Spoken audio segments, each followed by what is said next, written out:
I have a wonderful assistant from Lithuania for 3 years, and he adores you, and just so many people think you're a hero.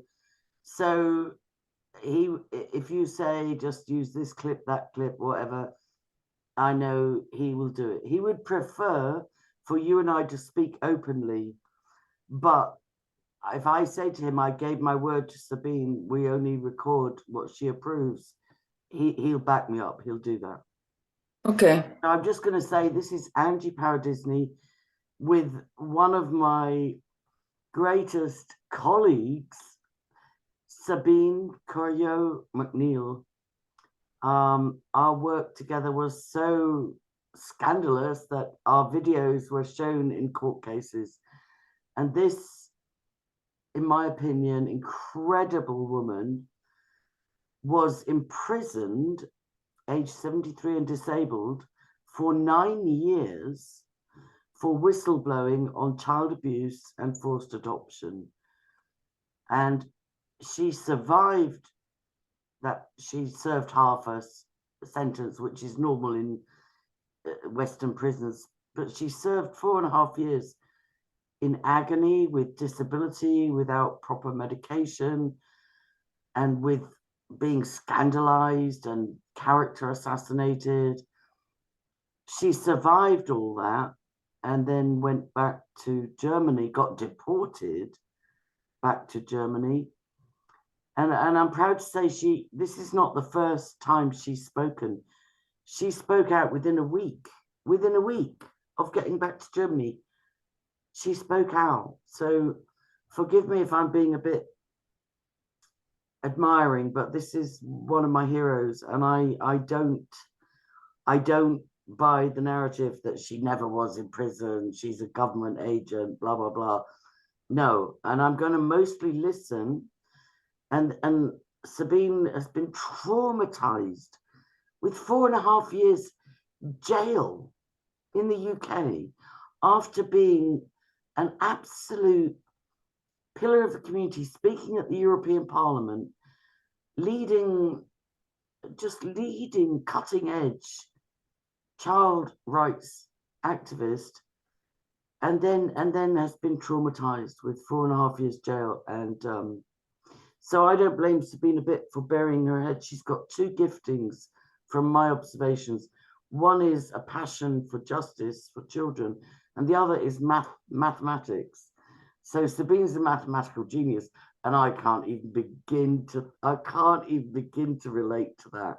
So I've seen you do some interviews about your mathematical research, but I'd like to just ask you how you are, how have you survived? I don't want to speak. I just want you to speak. Thank you. That's really very, very, very good of you, Angie. I very much appreciate that. And I very much appreciate how you have portrayed me. In other words, how you have internalized me. Just know that when I was given 9 years, I mean, one co-prisoner said, you don't even get that for manslaughter. Uh-huh. Other people I just said to, I don't want to talk about it. Don't mention it. Don't talk about it. Until eventually it actually boiled down to 4.5 years minus 9 months, because the option of deportation was a no-brainer, as I called it. But the other side managed to prolong it for an extra 2 months. So I ended up being there practically exactly 4 years. The actual stay was pretty awful, to put it mildly. But how did I survive? I actually attended absolutely every Bible group I could possibly go to. Wow. I had to make sense of what for me was the absolutely biggest betrayal, the use or the abuse of a church, and this pathetic cover-up of a priest behind a curtain in the court. I mean, I can't cope with such institutionalized hypocrisy. I find that so unbearable. So as you can see, I continue to find that unbearable. At the time, I will obviously, a Catholic, beautiful, very wonderful priest said, the devil is real. And I didn't know. Angie, I did not know how bad, how evil, how horrible the devil is and can be and does act. And so while, the biggest thing was that I had this dream about where I got a letter signed by an angel. And so that, to me, that's why I always also justified that experience. It was all part of the plan. I had to do it. Now I know what my mom rescued me from Dresden for. And since I've been out, I've been watching one video after another about the supernatural and the end times and prophecies, and I'm more fascinated than ever by the Bible, and so I'm just, in a way, I'm shocked by the fact that the other side still dares to do what they have been used to, I suppose. And at the same time, I absolutely believe that God will win and has already won. In a way, I even feel as if we are over the hump. But who knows? So I tell you, one of the toughest things is for me to have to go through what my late brother and my late mum have left behind. End of November, I got eventually delivered those things. And so I will only feel settled once all of those things are sorted out, which are currently still in my cellar. And I live in the second floor. So there are 39 steps. And one of the neighbors said, Hitchcock, 39 steps. Which is kind of cute. So I continue to struggle, in other words.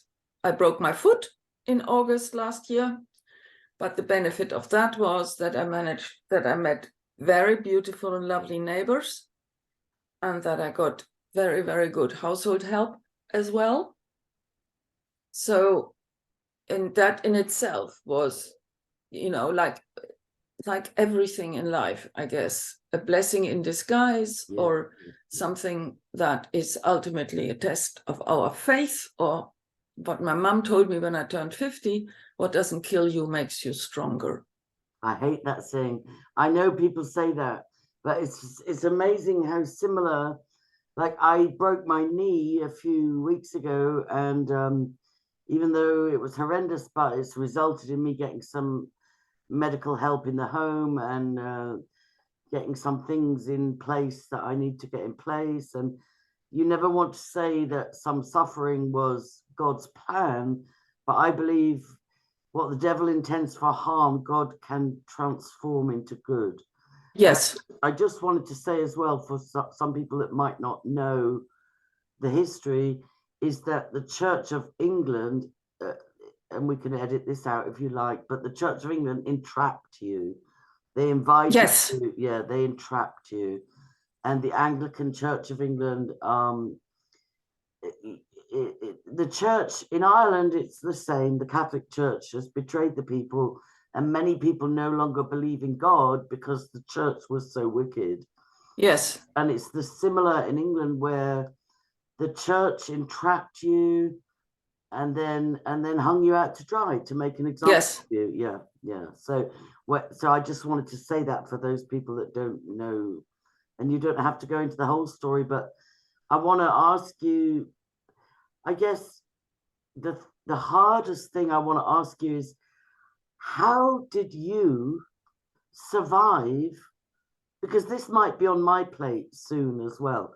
How did you survive prison? I came to court cases of yours, and I saw you come out on crutches, and I was outside Holborn prison while they didn't give you your medications and your, you know, I've followed and I've met you many times, but it blows my mind. How did you survive Belmarsh, not Belmarsh, Bronzefield. Bronzefield, there we go.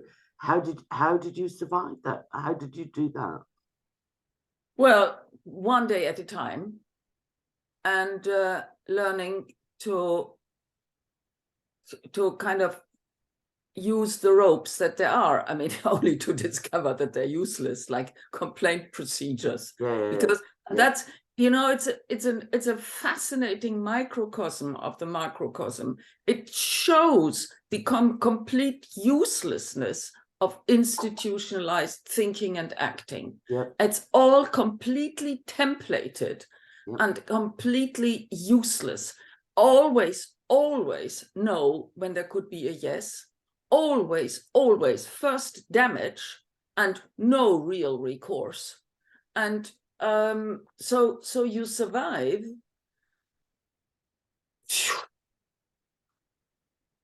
by finding the next best piece of goodness in your life. Yeah. You probably helped a lot of women in there, and I know that one way you can survive. Well, I don't know. I've never been to prison, but one way I'm told you can survive is if you're intelligent like you are, and you can read and write, and you have a good heart, you can help other inmates, and then you're protected. But was there violence in there? Were you afraid at any time? No, I was not. I was the victim of institutional, if you like, neglect, because I should have been put into a better house but I was kept in the bad house for 2 years. And then it was thanks to COVID that I was moved and discovered the goodness of the better house. The thing that made me suffer maybe more than anything was that I didn't have access to a computer during those 4 years, only for 18 months. And then the kind of lackadaisical, cold attitude of some of these staff. I mean, there's one guy who's still in my mind, or a cell search, or how often my urine was tested for drugs.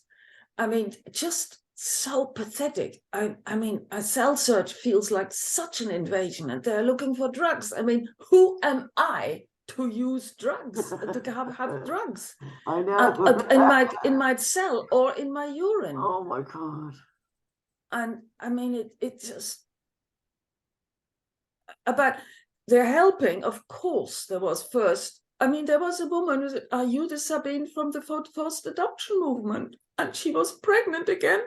Wow. And after she was out, she wrote to me, they have taken our 5th baby. Yeah. I got contacted by people that were in at the same time as you.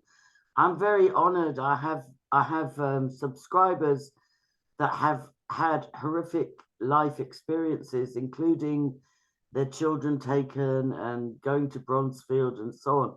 And they contacted me and told me, and one was so suicidal, and I'm like, please, you've survived your prison sentence, you've survived this long, please, you know. But like, it's a whole nother level of tragedy. It's just there was a woman, a young woman I helped. I don't know if you were in prison at this time, but she came to me, and she was 2 centimeters dilated, pregnant with her husband. And she said, I had to run away from the north. They were going to steal my baby at birth.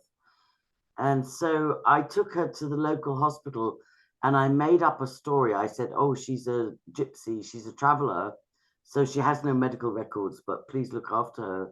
So she gave birth safely to a beautiful baby, but she made the mistake of phoning her mother in the north of Ireland, because you can understand it. She wanted to tell her mum, it's okay, I'm safe, the baby's a boy, he's lovely, everything's fine. But her mother was so brainwashed, she rang the social worker. Said she's run away down south, she's in such and such a hospital. And I went to court with her. The midwife was wonderful, and she said, this is a lovely couple, I will back you in court. You know, they're so devoted to each other and to the baby. If you need me as a witness, I'll come to court. So the midwife said to us, you know, they have her in court tomorrow. This was the day after she had a birth. And we hadn't been notified, but we managed to get to court. And then she collapsed in court and had to be taken back to hospital, hemorrhaging. And her husband, he cried and begged the judge and said, please don't take our child. Like, please, please don't take our child.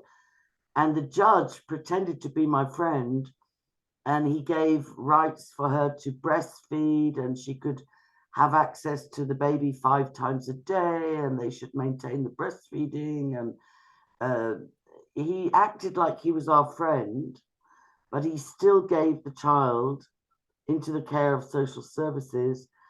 And originally they said the mother was not a fit mother, but I took her for a psychiatric assessment, and they said she's amazing.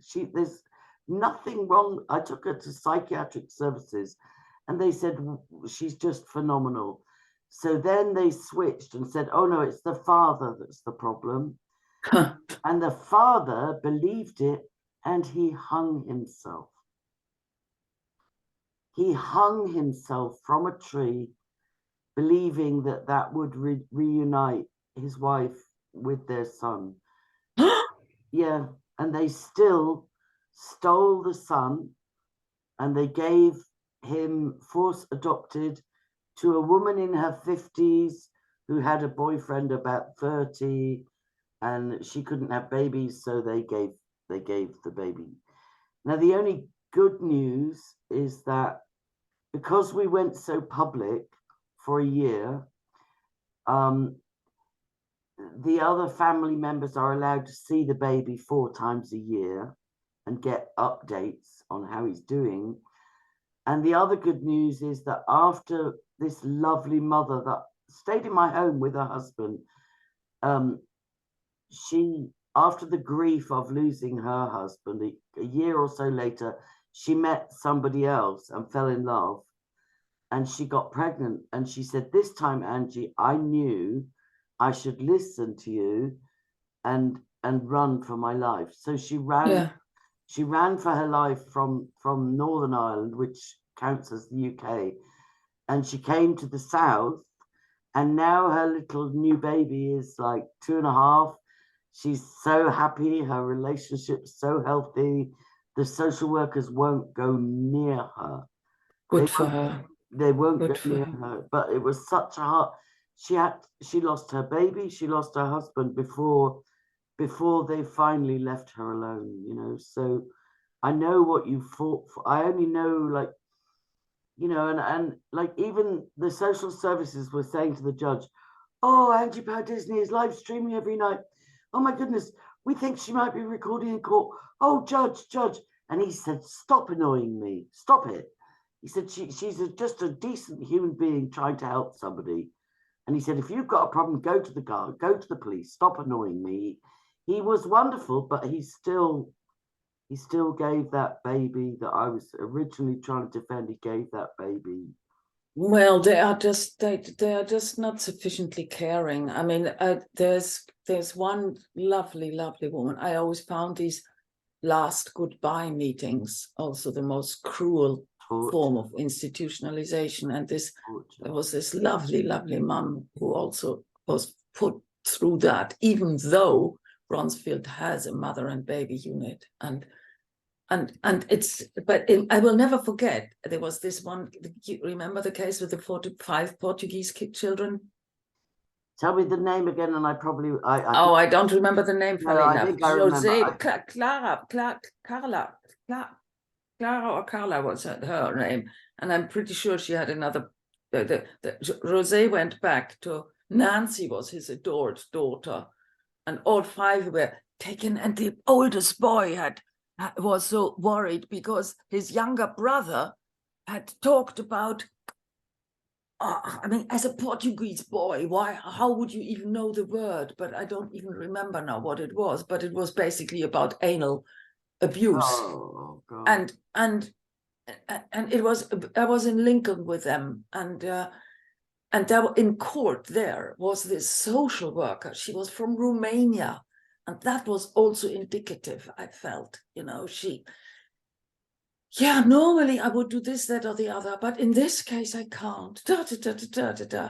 I mean, just so pathetic, so unreal, so yuck.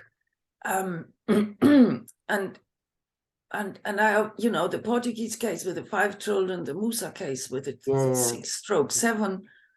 I mean, I had about 200 cases altogether. I dealt with oodles of statistics, so I knew what was going on. Yeah. I knew, and to know about it and not do something about it was just not possible. But you know what's really peculiar now? I mean, the damage done to my online presence is unbelievable. Huh? I mean, horrendous from all sorts of points of view. And now, a year after I've been struggling, I've become so fed up with WordPress, which I used to enjoy, which I could write with WordPress as I could write with Word virtually. And now I wrote to them. It takes me oodles of whatnot to build a site before I can start thinking in website terms again. And so I don't want to use them anymore. And so they invited me to give my reasons. And I started, of course, with the top reason, which is they never gave me an answer. They not only deleted 4 of my most popular websites, but also from the Wayback Machine. Wow. Wow. Wow. So, and I asked on whose authority, or how did that come about? And that's what I'm waiting for now. And I mean, in a way, initially, I sort of couldn't be bothered. Initially, I still have a very hard time talking about it as a victor. And that's why I was partly curious also about your audience. And see, I don't want to just, if you like, give the other side some titillational entertainment kind of, because that's it. It sometimes seems to me as if that's all they're interested in, to watch what their enemy is doing. And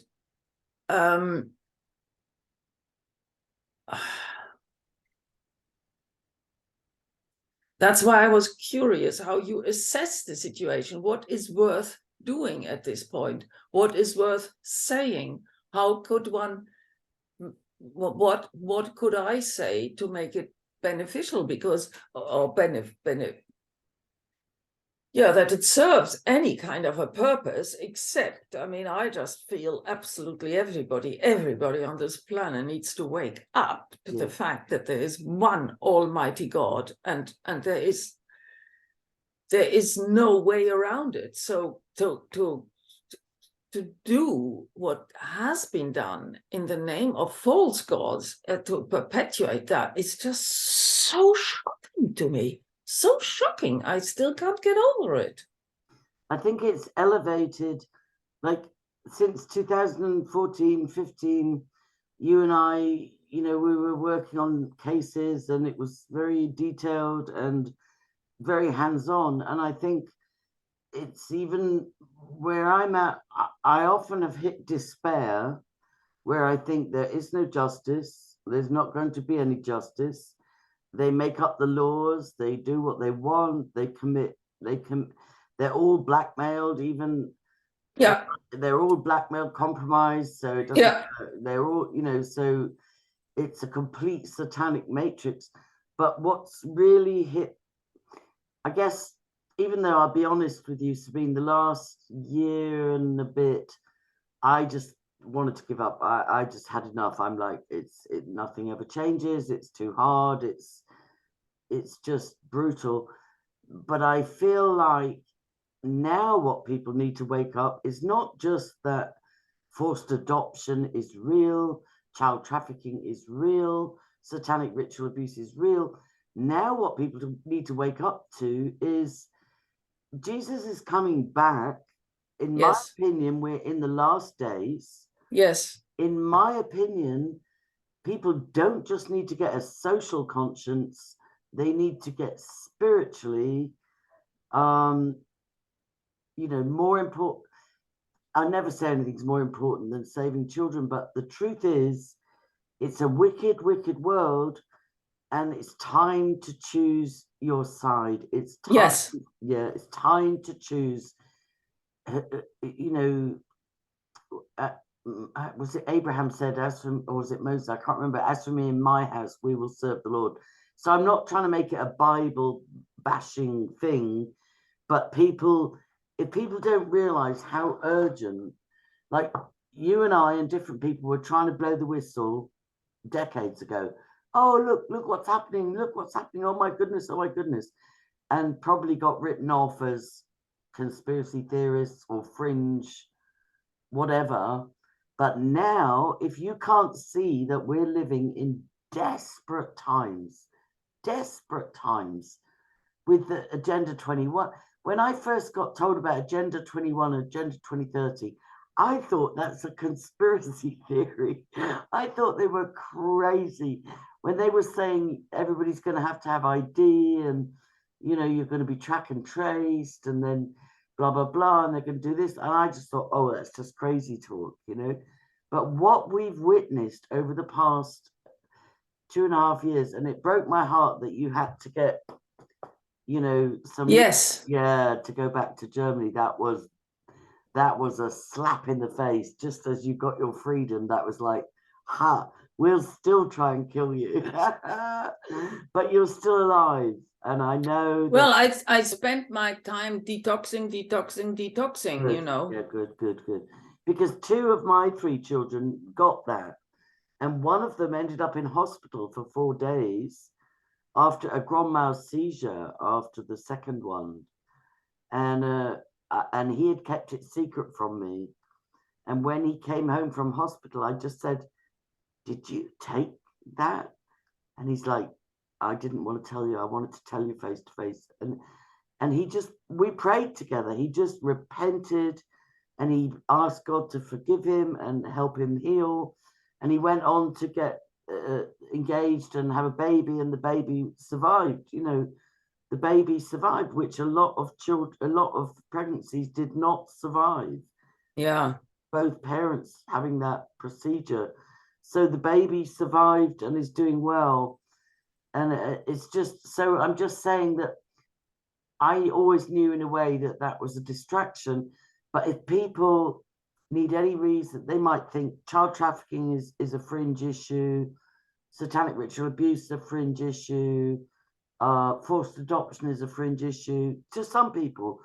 But if people don't realize after the last 2.5 years, wow, mankind is under demonic assault. And and now it's time to say, wow, I need to get my spiritual house in order. I need to get my health in order. So I just want to ask as well, like, I don't want to go too philosophical because I could talk.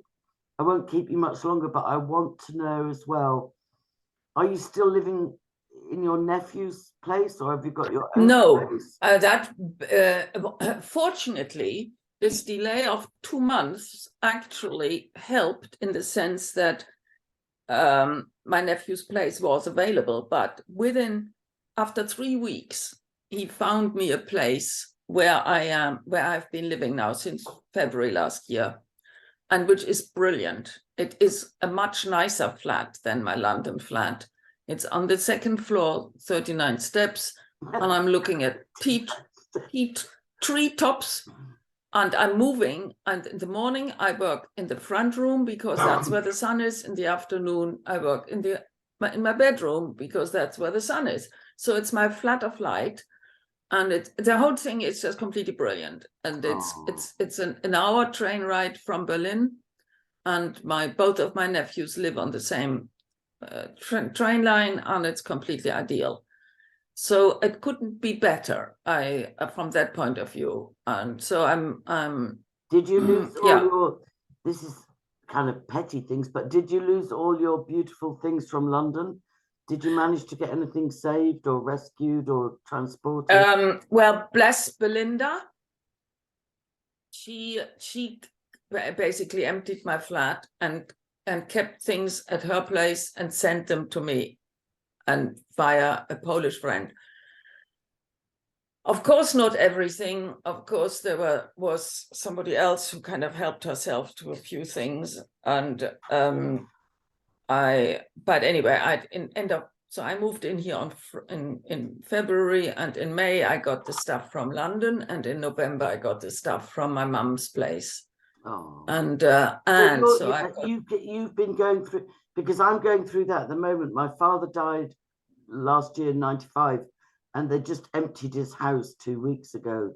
So I'm getting all this stuff coming, and it's very emotional. It's very difficult. Oh, it's terrible. Yeah. It's so terrible. I mean, and my brother's things, he died in 97. My mum died in 2011.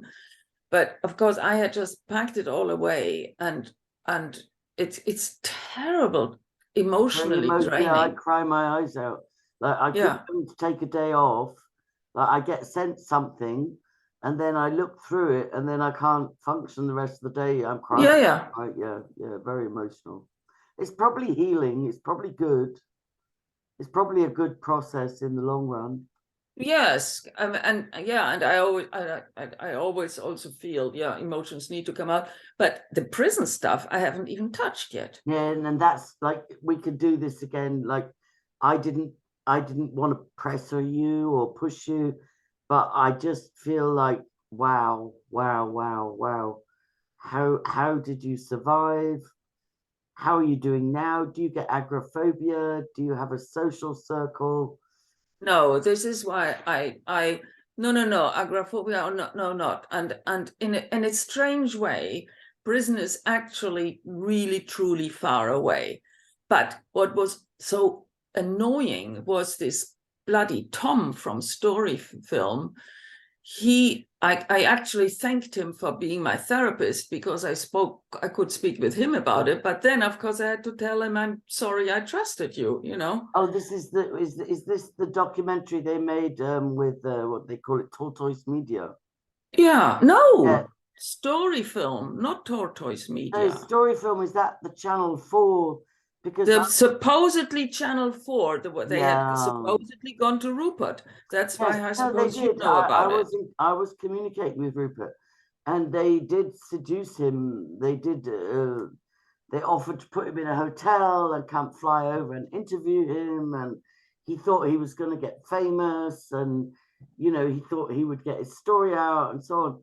No, it is a real thing. They flew out and interviewed Rupert. They put him in they didn't put him in a hotel. They put him in an Airbnb, but they interviewed him, and then they communicate with it. They still are communicating with him, but I'm hoping, because I publicized that they might think twice about what they're doing, because... Well, I withdrew my consent when I realized that Emily, the director, she came, all of a sudden, she came up saying that she spent a lot of time with the mothers.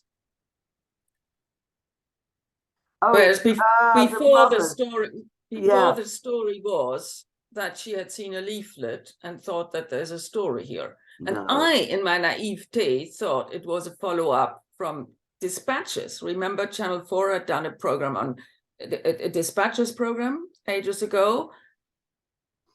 I don't remember the specific one. What it reminds me of is Melanie Abbott and Radio 4.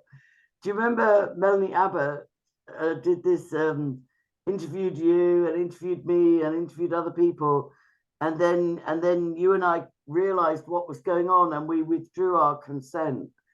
And do you remember the Radio 4 program? Yeah, because they never told me the title. Yeah, they never. Exactly. And they don't tell you the angle, and it's like people fall for this over and over. And I tried to warn Rupert. I said to him, "You're being groomed. You're being groomed." And he was like, "Oh no, they're going to listen to my side of the story, and I might get a book deal and blah blah blah." I'm like, "You're being groomed. You're being entrapped." So I don't know. When Rupert was interviewed, they told him it would go public in about 6 months. I hope that now they're thinking twice about it, but they might not be. They might do another hit piece, just like Melanie Abbott did with Radio 4. Well, I contacted the owner of Story Film and to tell them that I withdraw my consent. Yeah. And they said it's with Channel 4. And I was told Channel 4 would show it mid-late summer. Which they still might. They might, Sabine. They might. I think Rupert believes they will, and there was nothing I could say to him that could convince him. You have to learn the hard way that. Well, in a way, I inside I've reached. I did never listen to the Tortoise Media stuff, and no, I didn't either. I didn't either. And with this Channel 4, it won't reach me either. It won't touch me. Yeah. And anyway, I couldn't care less.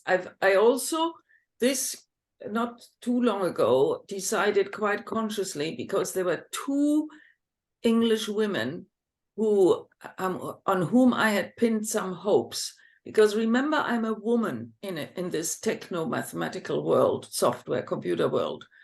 And it's generally just about 10-12% in meetings and so on that are women. And so there were 2 women, and one remembered me from ages ago, and I pinned, just in again my naive enthusiasm, I pinned hopes on her and on somebody else who had liked me and whose website was all about consciousness.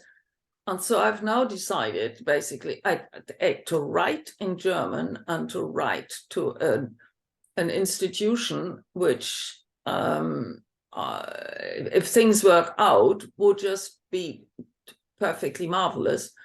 And that's so and that was part of the confusion, actually. Who am I? Am I hiding the prison past? Do I need to get it out? Social circle, virtually no, because these two neighbor ladies who came very helpfully along, I didn't tell them, yet I'm sure they couldn't possibly believe it. And but they introduced me to a gentleman who happens to be a very, very practical, helpful neighbor, but also a priest. And so I can talk to him. And I could tell him, and it was extremely helpful. It is like a weight. It is because you have to own it. It happened.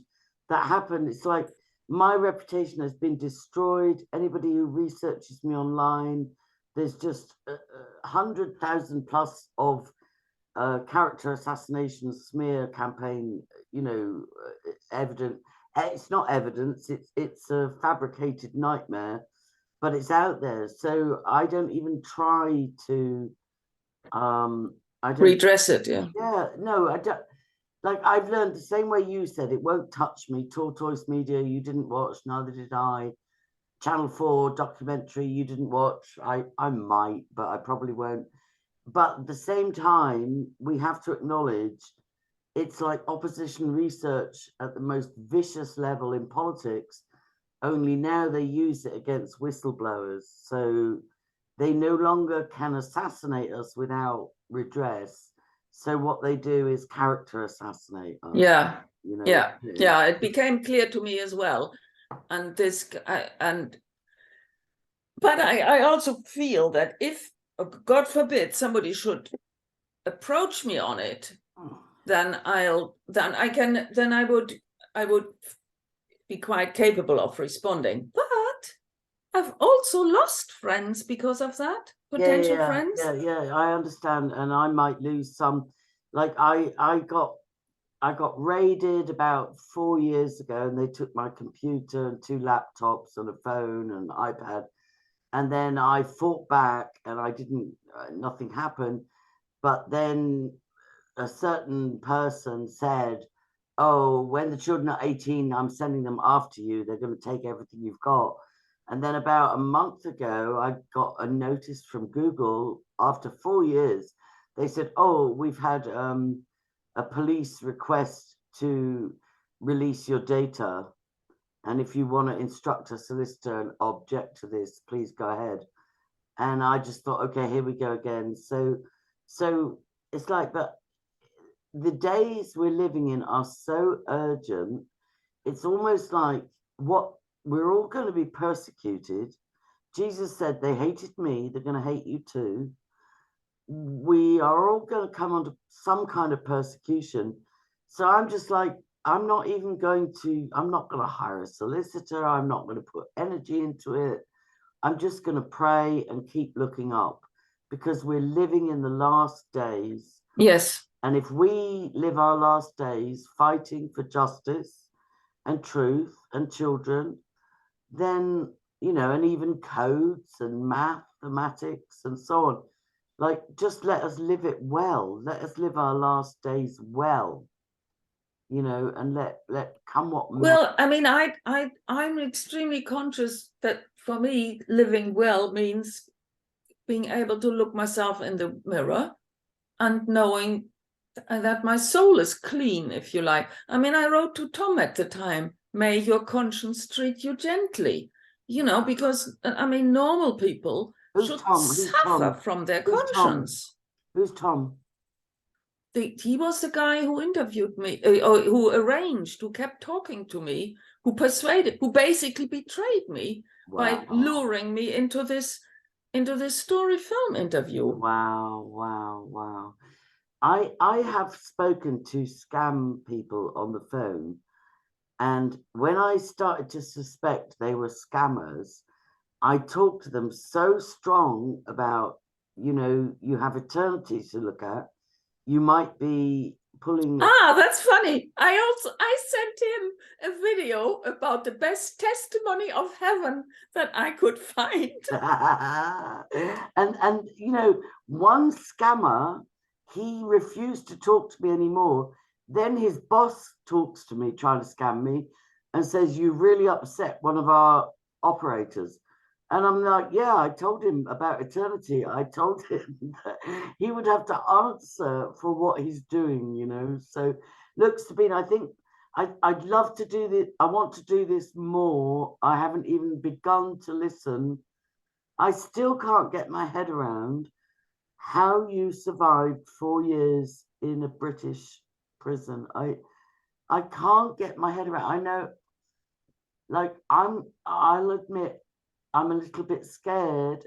I believe God told me 3 years ago, he said, you're not going to jail.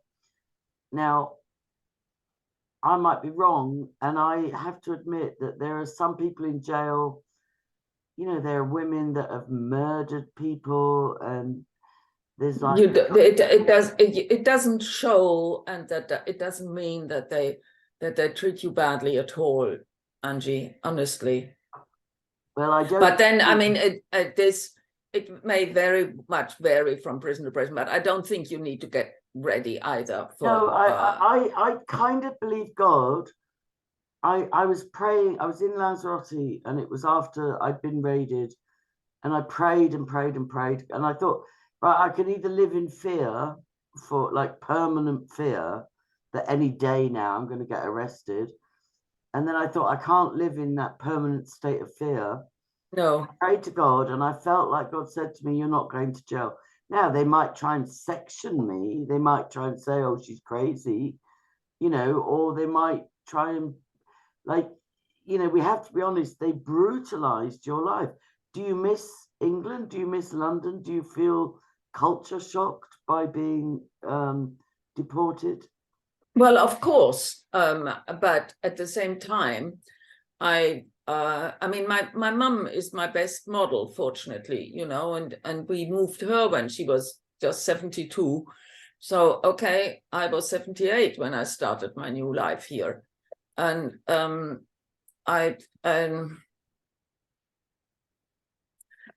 have to live with reality. That's all there is to it.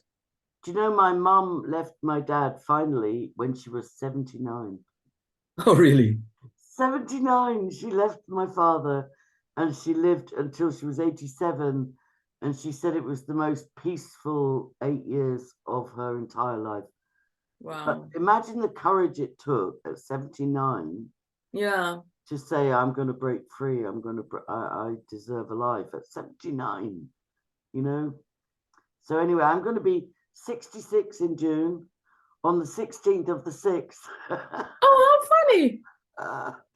No, I'm dreading it. But tell me, I would like to know, did you come across, I've now seen 2 videos about Charles being the Antichrist.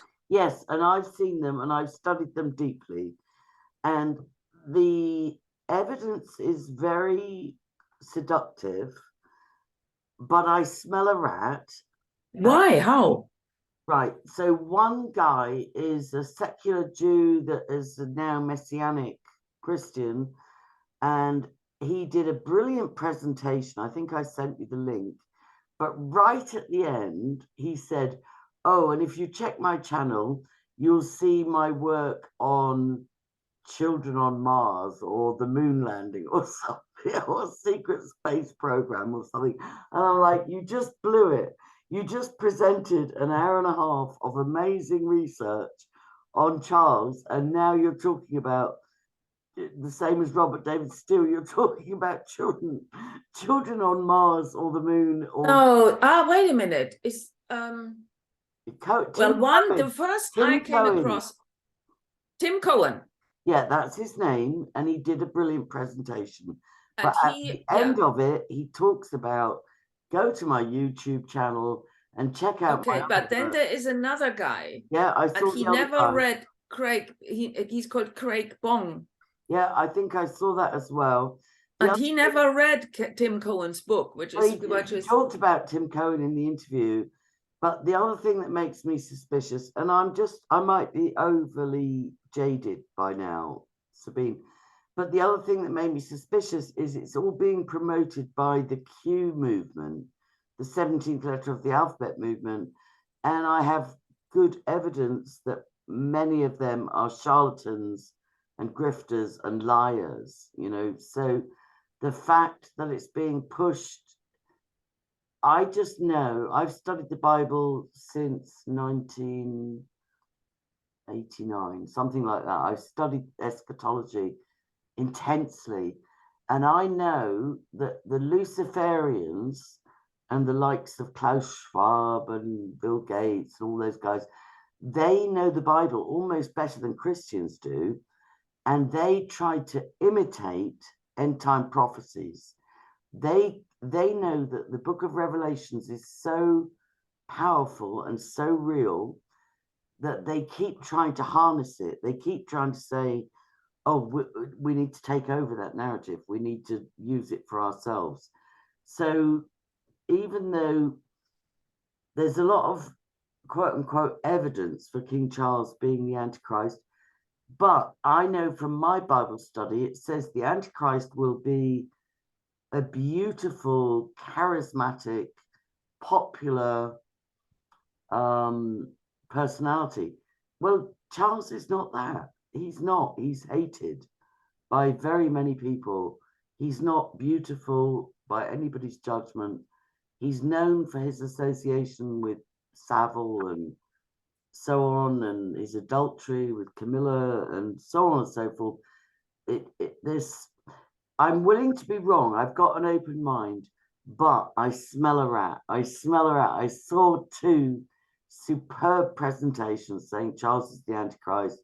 It's undeniable. And I watched, and then I just got a couple of little red flags in my spirit. So I'm doing a series with somebody at the moment, and there are many Antichrist figures. It's not like Obama was a classic Antichrist figure. Some even might say Trump. There are many David Schurter was another one who said he was being told he was being prepared as the Antichrist. There are many Antichrist figures. I don't believe in a pre-trib rapture anymore. And I'm interested, but I'm not convinced that Charles is the Antichrist because... Well, to me, in a way, I couldn't care less. No, but neither could I. But it fits my search for understanding, my search for meaning, my search for making sense. That's sufficient satisfaction from that suggestion, and then I will maybe send you the link of that another brilliant Robert Breaker, how he interprets the revelation. He doesn't know about the Antichrist revelations yet. He has his own speculation, but the details of his interpretation is absolutely fascinating. And it's getting amazing. It's getting, and I'll send you a link to this guy, The Illusion, who's decoding. I'd love that. Yes. Yeah, he's decoding according to the Book of Revelations, because that will meet your mathematical brain. But look, let's call it a day for now, and please let's do this like once a week if you feel able. I just pray that you're not triggered and you're not emotionally upset by this, and we won't publish it unless we both agree on publishing. Yeah, let's not even mention that for the moment. Let's just leave it at that. I mean, yeah, I think, yeah, the most, it was completely delightful to talk to you. It was delightful, and like a memory I have in 2015, I think it was 15, I was meant to go to Lanzarote for 4 months, and I got burgled the night before I was due to travel, and they stole my tickets, my cash, my cameras, everything was stolen. So I ended up, I couldn't go, and it took me like 2 months to get an insurance claim. And so I spent the summer in Ireland renting a room from somebody, and the only place I could set up my computer was under the stairs. So I have videos with you where I'm sitting under the stairs and I just painted the background, and look, I was like sitting in a closet interviewing. Yeah. But I remember that so clearly. So look, I'm sorry for anything I did that hurt you in terms of, you know, I know they used me against you in the court cases, and I'm not aware of that at all. Oh, they did. But I don't hold any grudge. I don't have any memory of you hurting me, Angie. Good. Okay, good. All right, let's do this again. And Jesus loves us. Yes, yes, yes. He does. And Thank you look great. You look fantastic. All right, God bless, Sabine. Take care. Well, I didn't dress up the way you did, but I feel honored by your hat. Yeah, well, that was that was because I felt honored by you agreeing to speak. That's really very sweet of you. That's lovely, lovely, lovely. Yeah, let's talk again. But you call it, because I am incredibly available. Okay. I mean, my only appointments are with physiotherapist or dentist or... No, but you don't underestimate your courage, because look how you suffered, but you're still talking. That's why I want to publish this. I won't unless you agree. But look at your courage. Look at the persecution you suffered, and you're still speaking. Don't underestimate that, Sabine. I don't know how to evaluate that. Okay. But, all right. Okay. Partly because for me, they are just these cult members out there, the way they've hounded and haunted, you know, with Hoaxted research. But then, you know, I found that so amazing that Hope Girl of all people uncovers who that is. No, Sabine, I need to correct you, right? It was me, right? Through somebody that used to be with Hoaxted Research and then fell out with them. And she sent me an anonymous letter to Ireland and she told me who was the leader of Hoaxed Research.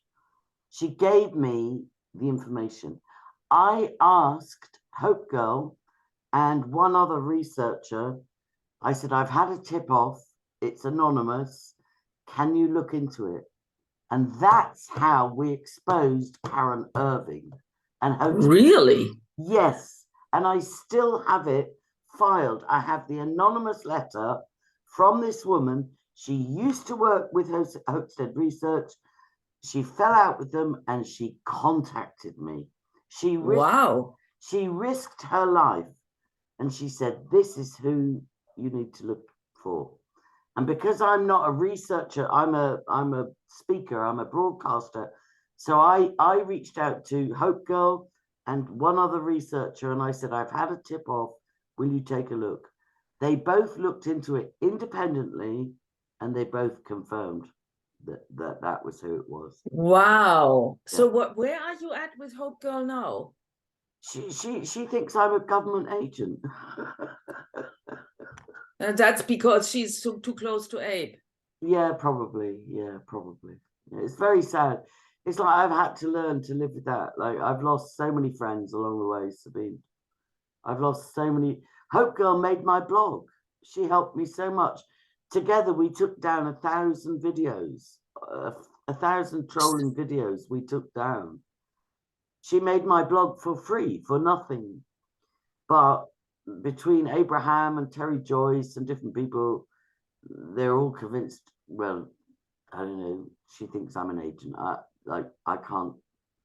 I'll always be grateful for what she did, but she didn't expose Hoaxed Research. I did, because I got a tip off. I got an anonymous tip off. Extraordinary. Yeah.